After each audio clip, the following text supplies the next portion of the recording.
Assalamualaikum warahmatullahi wabarakatuh. Pada era globalisasi yang serba cepat ini, pendidikan menjadi landasan utama bagi kemajuan suatu bangsa.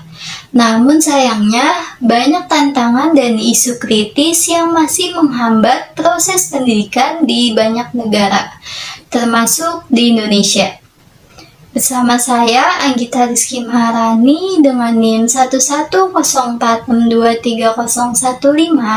kita akan membahas beberapa isu utama yang dihadapi bidang pendidikan, serta mencari solusi yang dapat membawa perubahan positif dan merata bagi pendidikan di Indonesia. Isu kritis dan solusi bidang pendidikan. Yang pertama, kurangnya aksesibilitas pendidikan. Masalahnya tidak semua orang memiliki akses yang sama terhadap pendidikan.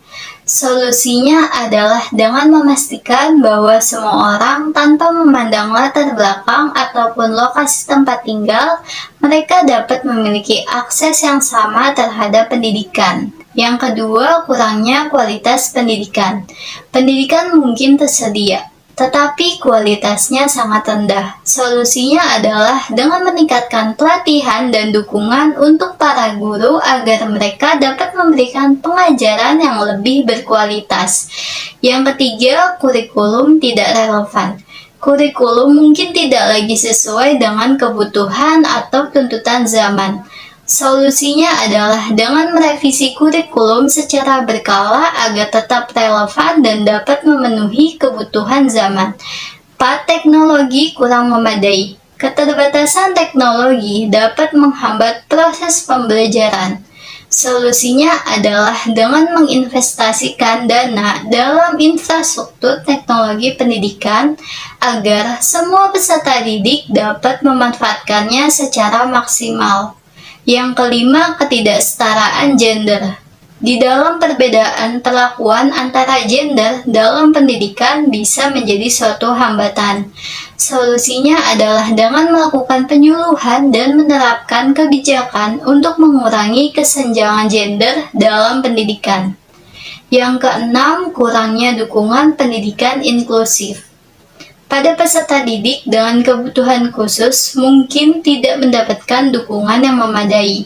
Solusinya adalah dengan mengembangkan kebijakan dan praktik pendidikan inklusif yang dapat memperhitungkan kebutuhan semua peserta didik. Yang ketujuh, kurangnya pendidikan kritis dan kreatif. Pembelajaran mungkin terlalu fokus pada pengetahuan faktual dan kurang mengembangkan keterampilan kritis dan kreatif. Solusinya adalah dengan memperkenalkan metode pembelajaran yang mendorong peserta didik untuk mengembangkan kemampuan kritis dan kreatif mereka.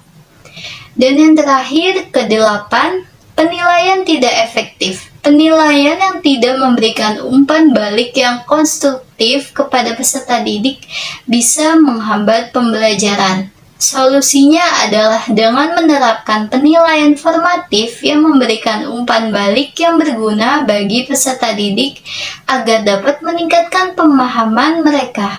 Melalui pemahaman mendalam akan isu-isu kritis dalam pendidikan dan dengan menerapkan solusi yang tepat, kita dapat memastikan bahwa setiap individu memiliki akses yang adil dan kesempatan yang sama untuk mendapatkan pendidikan yang berkualitas. Mari kita bersama-sama berkomitmen untuk memperbaiki sistem pendidikan, karena hanya dengan pendidikan yang kuat, kita dapat mewujudkan masa depan yang lebih cerah dan berkelanjutan bagi generasi yang akan datang.